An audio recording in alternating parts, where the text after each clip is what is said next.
I'm Justin Moore. Welcome to Creator Wizard, your step-by-step guide to the business of being a creator. Today, we're going to talk about a new way to make money as an influencer by selling interactions to your audience.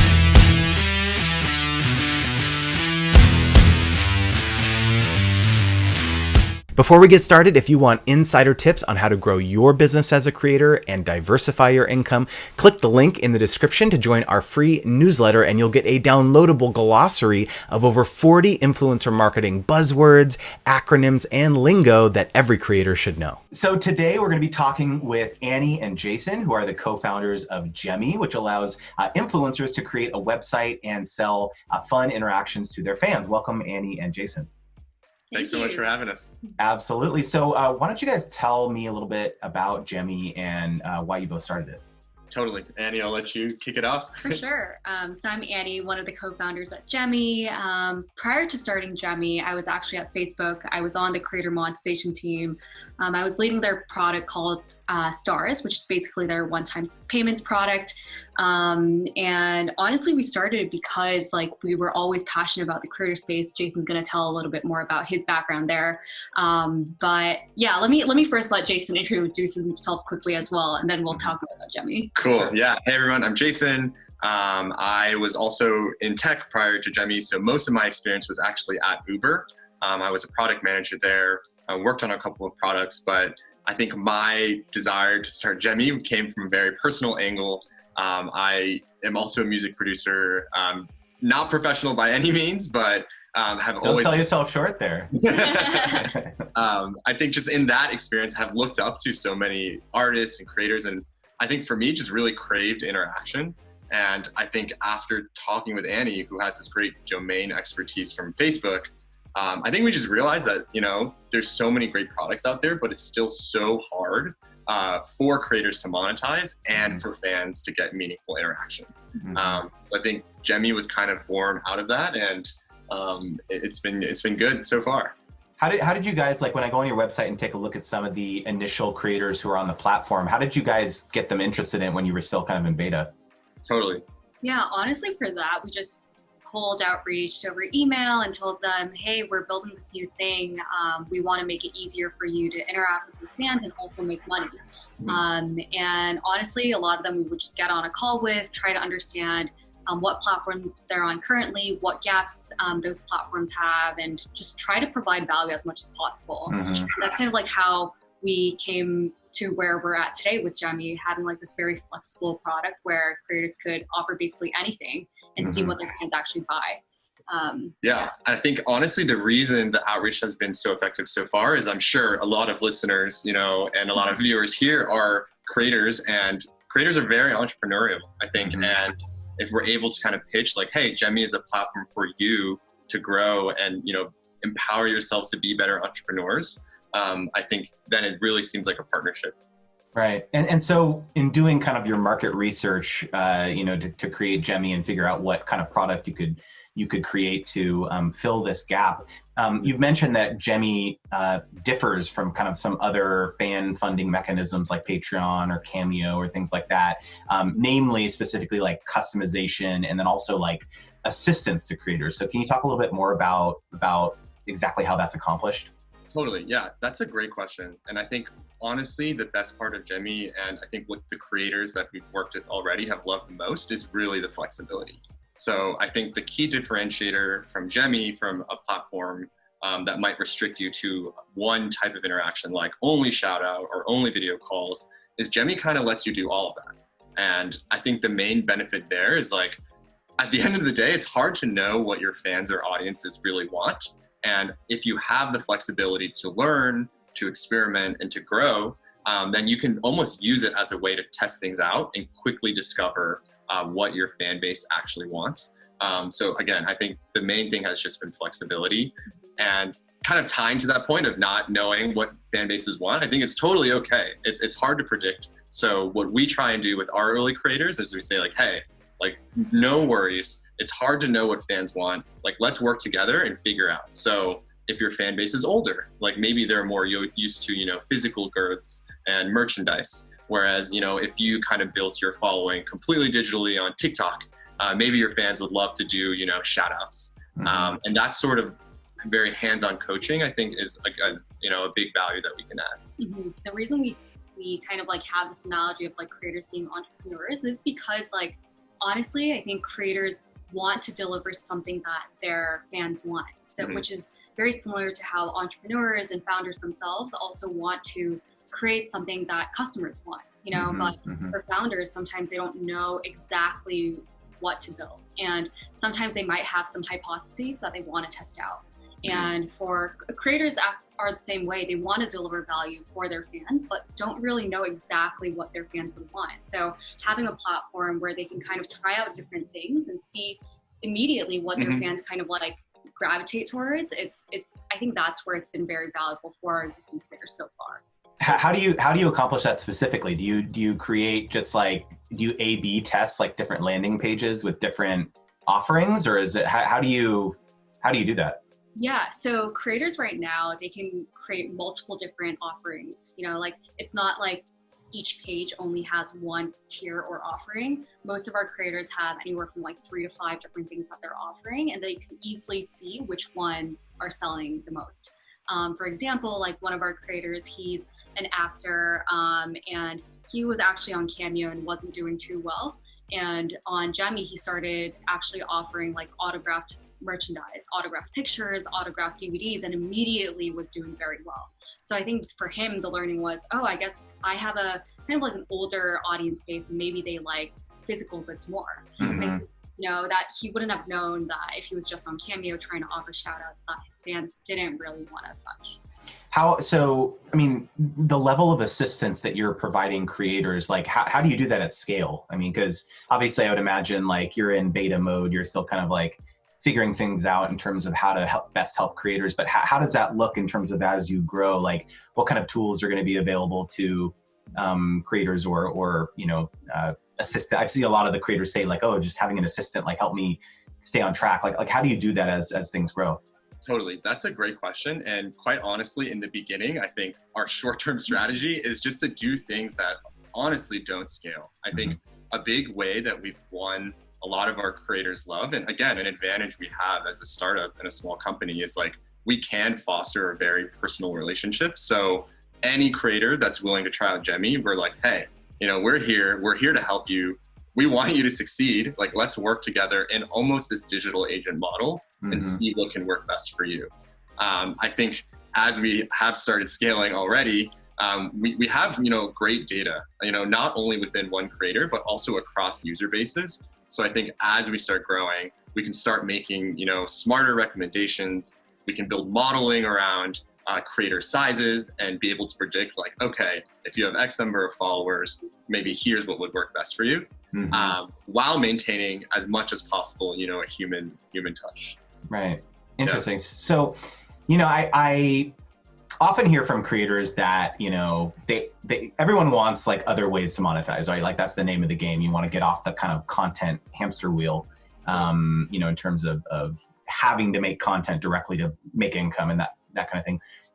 But with Patreon or some of these other platforms, like offering additional content beyond what they're already producing, I think feels pretty onerous, right? Because you're already feeling maybe burnt out, right? So it's like doing anything above their normal content cadence it just feels very overwhelming. So like, is Jemmy just like one more thing for creators to maintain, I guess is the question. Yeah. That's a really good question, and we think about this a lot. And honestly, I think with Jemmy, we're trying to reduce the number of platforms creators have to maintain. As we've said, we're really trying to offer flexibility and customization. And I think the reason creators end up trying out so many platforms is because a lot of platforms lack flexibility.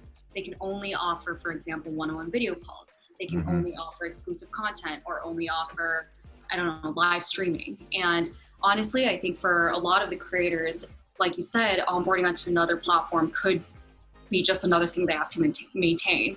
But if they can offer all of this through one platform and easily be able to adjust based on what they learn when they first launch or once they first share with their followers, then they can there's just one platform they have to use to interact with their fans and also make money. So we totally agree with what you're saying, and we've heard that from creators too. So we're trying to reduce the amount of things that they need to maintain. Yeah, I think in terms of pain point, I think you kind of hit the nail on the head there. And like even with creators that we've chatted with, for instance, with a platform like Patreon, they do so much in terms of helping creators make sustainable income. But some of the pain points we've heard is because there's so much to set up and so much to plan, like at some point, does it become too much work? Like, is it almost not worth the investment in terms of what you're getting? Right.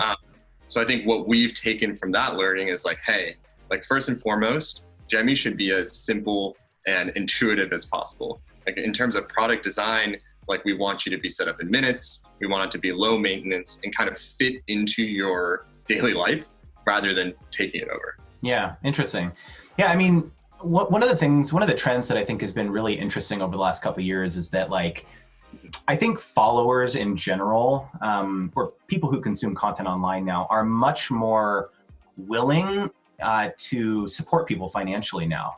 With the rise of Patreon, like when people first started releasing courses and like premium content, things like that, like 4 or 5 years ago, I just think that there was a lot more pushback with that, with audiences. Like they were just, I think my wife and I joke, because we're YouTube creators also, and for the longest time we just always kept getting people asking us in the comments like, what's your guys' job? Like, how do you make money? Like tell us more about that, right? And so I think people didn't really get that you could like make money online being a content creator, right? And so now being an influencer has pervaded the cultural zeitgeist, I think, to a certain degree, where like people get it. You can make money being an influencer now, right? And so like one thing I'm curious is like, do you think that certain types of creators and certain types of interactions are easier to monetize than others? I feel like for us, like a lot of the creators that we have are so different from each other.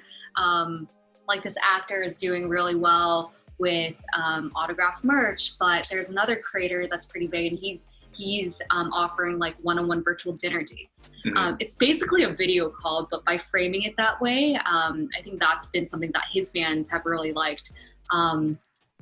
Yeah, what are your thoughts on that? Yeah, I think my thoughts are like, it's one key learning is it's just really hard to predict. And I think honestly, the strongest predictor is how strong a fan network a creator has. And I think what is kind of counterintuitive is like, it's not always directly correlated to follower numbers. Like, of course, you have these influencers, mega influencers out there with millions of followers, but, maybe their fan network just, kind of likes looking at them and, isn't very kind of engrossed in the content. Right. So, we've had creators with much smaller follower bases have fanatical fans who want to engage. And I think that's where a platform like Jemmy can really shine, kind of tapping into these networks. So how do you vet creators like that in terms of onboarding partners in the beginning? Like how are you vetting people for like how engaged their following is? Totally. So honestly, I think at this point we're pretty open. We're like, hey, if any creator wants to monetize, we're here to help. So in that regard, we don't really kind of screen out, all too many creators. In terms of just signals, I think more so than like counts or follower counts, I think we've seen that like comments is actually the most indicative, because it shows that like, hey, your audience has things they want to say, they want to engage with your content. And I think that's kind of been true across the board, whether it's, on Instagram or YouTube or TikTok. Interesting. Yeah. And talking a little bit more about the scalability, you guys have mentioned in some of your collateral about Jemmy that you're hoping for kind of like artificial intelligence to help power some of the recommendations behind helping creators understand what types of things what types of interactions they should be selling at what price points, like these types of things. I mean, the things that are usually relegated to like pricing market research for like big tech companies or product companies or something. You guys are hoping to bring that to creator interaction or follower interaction. So how does that work? How do you plan on doing that? Yeah, that's a really good question.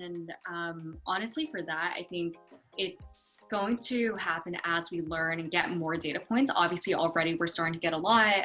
We're seeing that, for example, comedians, like something like a fun dinner date or a fun video call appeals to them a lot. And for actors that generally have like an older audience base, something like a more traditional autograph works better, you know. And I think as we get more data, we'll probably be able to have almost like templates for different types of creators. For example, if you're a fitness instructor or fitness influencer, maybe certain interactions work best for you. And if you're a fitness instructor of a certain with certain number of followers, then a certain price point makes more sense for you, you know? So I think those are the types of things, like as we learn more, we'll actually be able to give like AI powered recommendations. And right now, so far, it's been obviously like very manual. We kind of like see what happens. Like even with our creators, we suggest a certain price. And if it seems like they're getting too many requests, we like suggest them to increase it and stuff. And I'm sure like a couple months down the road, we'll have a lot more data where these recommendations actually would be powerful for creators who don't know where to start. One of the things that I think is always a little challenging with newer companies that come around, and I mean this in the most sincere way. You know, we as creators, like we get lots of emails every day about services like Jemmy or things like that, where it's like trying to help you monetize or things like that.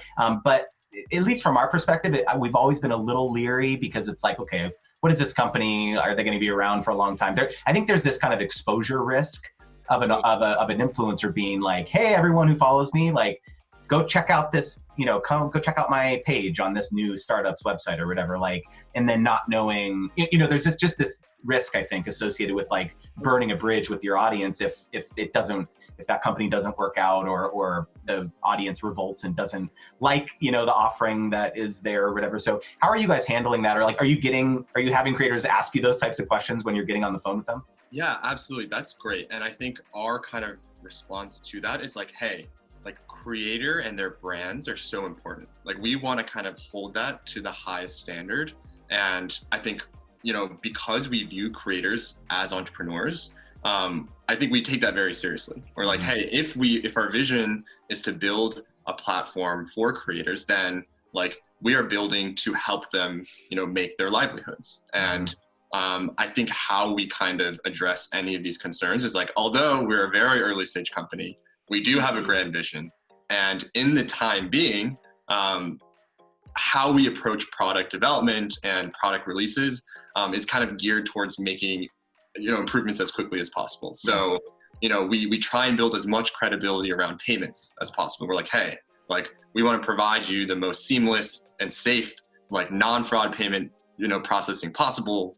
We want to make it, you know, as easy as possible for you to pay out on your own terms. And I think we see that reflected across the entire product, you know, like clean branding, down the line, like even more customization that can kind of fit your branding and tastes. And I think that's probably what's resonated the most, where creators are, okay, like, sure, this platform is new, but I know that it's here to kind of fit what I want to do and not the reverse. Are you guys providing customer information, like so the creator is able to own email addresses of their customers? And that's like one thing, like ConvertKit, for example, is a great example of like empowering creators to own that data, because like, you know, like it's hard to extract that information out of whatever social network you're on. You don't really own your audience. So is that part of the product for Jemmy? Yeah, that's a great question. Yeah. And right now we haven't, but like more and more creators have been asking for that. So that's obviously on a roadmap as well, because that's something easy we could provide, you know, and like you said, if it's something that creators want to own and that's what we constantly hear, then we should provide them that, you know? Yeah. And I think that's like one of the things I talk about with creators so much is like repeat customers, right? Being able to like do marketing to like people who are your core fans, right? And so like you mentioned, if they, you know, purchase an interaction through Jemmy for you, like chances are they'll probably want to buy something else for you down the line, right? So, you know, enabling them to do remarketing or like those, you know, those types of basic email marketing type things, I think could be pretty interesting. So what are your long-term like goals for Jemmy and kind of I'm just kind of curious, like what are your predictions for creators over the next 1 to 2 years? Actually, like let's talk about this because this is very interesting. I just saw a headline that the US may force TikTok to sell their US operations. It just came out like 60 minutes ago or something. So like what are your, I mean, this space is moving so quickly, right? So like where are your heads at in terms of how you can best serve creators over the coming months and years? I don't want it to be too like bombastic or prophetical, but like I think we're on just like we're already seeing this, but like we're on the cusp of something so big. Like content creation now is just so easy. There are more creators today than ever before, and I think that'll only continue to grow. So I think the corollary to that is that as there are more and more creators, there are more and more fans. Like people are creating amazing content that other people want to consume. Mm-hmm. So I think our goal for Jemmy is to kind of create this next generation of creator entrepreneurs. And I think our approach to company building has been very similar to companies like Stripe, which is a payment processing company where we're like, hey, like we just want to see these creators out there win. And that's our sole goal. And as long as we're empowering creators to grow, then that's how our company is going to grow. Mm-hmm. So, now we're starting with interactions, but further down the line, we're absolutely going to try to, help creators grow their audiences, to engage in new ways, and all that good stuff. There's going to be more and more content creators, and more of them are going to start thinking about monetizing online. Mm-hmm. And the truth is a lot of them don't know where to start, and we want Jemmy to be kind of like the first place to turn to see like, oh, how do I start monetizing? How do I start making money? And in that sense, like we're starting to think about ourselves as more and more like a Shopify for content creators, Mm-hmm. A place where they can sell not only physical goods like merch, but also like interactions, whether Mm-hmm. it's one-on-one or one-to-many, to their fans, and easily be able to see what works best and continue to iterate, easily offer different things and stuff. So we have this grand vision and we're just getting started. So we're super excited. Very cool. So real quick before we finish, let us know how people what URLs people can find about Jemmy. And before I forget, like what is the pricing model? Do you guys just take like a toll of each, a fee, a cut of each interaction, or how does it work? Exactly. So we take a flat transaction fee, which is pretty standard in the industry. And in terms of finding us, our website is jemmy.app. So you can find us there. And then all of our social handles are also Jemmy app. So keeping it consistent. Very cool. Thanks so much for joining us today. It was really interesting learning more about Jemmy. Yeah. Thanks so much for having us. Yep. So I hope you enjoyed the interview. I would love for you to subscribe and hit that notification bell to be alerted every time I upload a new video. If you have any questions or future video ideas, please leave a comment down below, and you are one step closer to becoming a creator wizard. Don't forget, if you want insider tips on how to grow your business as a creator and diversify your income, click the link in the description to join our free newsletter. You'll get exclusive videos, worksheets, and insights on the influencer marketing landscape, access to special product discounts, first look at upcoming courses, and more.